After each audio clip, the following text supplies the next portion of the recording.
المغاربه لاباس الحمد لله.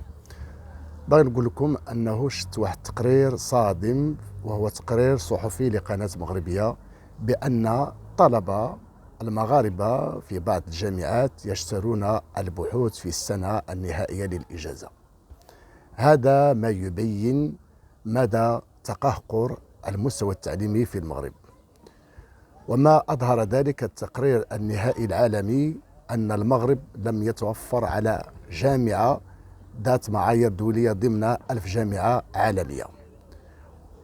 لذا نقول بأن التعليم هو أساس الأمم، ولكن نحن في بلدنا أصبح يعرف تراجعا وتقهقرا، وهذا التقرير يبين مدى الصدمة العميقة التي أثرت في نفوس الغيورين.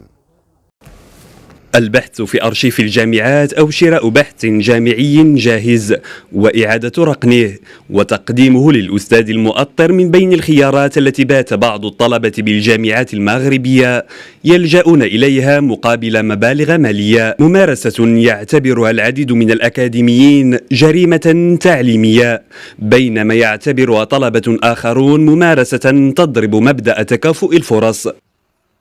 كيسأل مبدأ تكافؤ الفرص، يعني يقدر يكون واحد جايب بحث ديالو وخدام عليه والسهر ليالي على قبله، وكيجي واحد اللي واخد البحث غير من الانترنت ولا عند شي واحد اخر وكياخذ نقطه احسن منه، والاستاذ كيوقف واحد الموقع اللي ما يمكنش له يحدد بين البحث الجاهز والبحث اللي خدام بالمجهود الشخصي. واللي صعيبه بالنسبه للاساتذه ولي زونكادرون انهم يعرفوا واش هذاك الرابور سا ايتي بلاجي ولا لا. اللوجيسيال انتي بلاجيا كوت تري شير، عندهم واحد الثمن باهظ جدا، والاداره بعض المرات ما كتكونش، بعض الادارات ما كيكونوش متاحه لهم الفرصه انها تخلصون. بعض الطلبة أصبحوا يفضلون شراء البحوث الجاهزة من بعض المكتبات المجاورة للكليات أو عن طريق وسائل التواصل الاجتماعي. تأكد لنا هذا المعطى عن طريق اتصالنا بعدد ممن يتاجرون في البحوث الجامعية، على اعتبار أننا نرغب في شراء بحث جاهز، وقد تمت موافاتنا بلائحة للبحوث الجاهزة مصدرها عدد من الجامعات المغربية والأجنبية. شي بحث زعما شي واحد يكتبوا لنا هكاك، شي واحد تعرفوا كاين بشحال تقريبا؟ فين عندك ماستر؟ انا ماستر. ماستر شحال يكون فيه الورقه؟ شي بحوث قديمه. ماشي مشكله، انا صيفطهم لك. شوف صيفط لي في الواتساب شي حاجه. انا المهم يعرفني الاسم ديال راسه.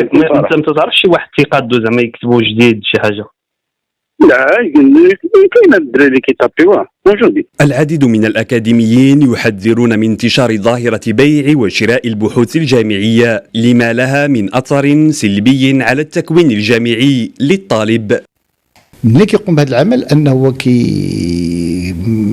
كيفرض على نفسه أن يستغنى على واحد العملية ديال البحث الميداني اللي عتفيدو في المجال ديال الدراسة ديالو، خاصة إذا مشى مثلا للماستر ولا الدكتوراه. كل ما هو غش يعتبر تجاوز أو تغيير لحقيقة، هذه الحقيقة التي تمس بطبيعة الحال بمسار الطالب العلمي وبالأهداف المرجوة من خلال تكوينه وإدماجه في سوق الشغل. بالرغم من أن الجامعات المغربية توفر كما مهما من المراجع العلمية والأكاديمية، ما زال بعض الطلبة يفضلون شراء البحوث الجاهزة في الوقت الذي يبذل فيه آخرون جهودا مضنية لإعداد مشاريعهم البحثية.